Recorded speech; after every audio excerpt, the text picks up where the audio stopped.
আমরা এসেছিলাম ঈদের মার্কেট করতে না গরুর হাটে গরু কিনতে, ভাই কিছুই বুঝতে পারতেছিলাম না। কারণ দেখেন রাস্তাঘাটে যে পরিমাণ ভিড় আর বলার মতো না, এবং মার্কেটে এর করতেও প্রচণ্ড ভিড়, যে কারণে আমরা ভিডিও করার কোনো সময় পাইনি বা সুযোগ পাইনি।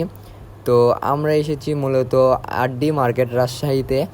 তো আমরা এইখানে শপিং করে এসে ভিডিও করতেছি।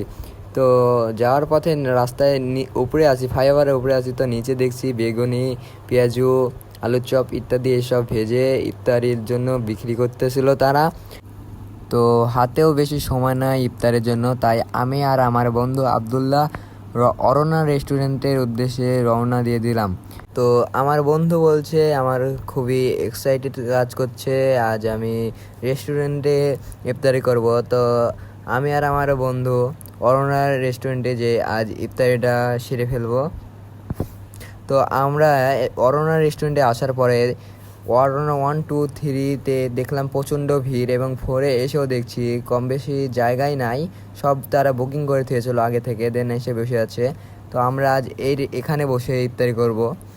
তো সবাই ওখানে দেখছি টিভি দেখতেছে, তো আমাদের টিভি দেখার চান্স পাইনি, তাই আমরা যেখানে বসে আছি তার সামনে একটা অ্যাকোয়ারিয়াম আছে, সেখানে নানা ধরনের মাছ আছে। তো কথা বলতে বলতে আমাদের ইফতারি প্লেটার চলে এসেছে। তো এই ইফতারি প্লেটারের মূল্য হলো 350 টাকা।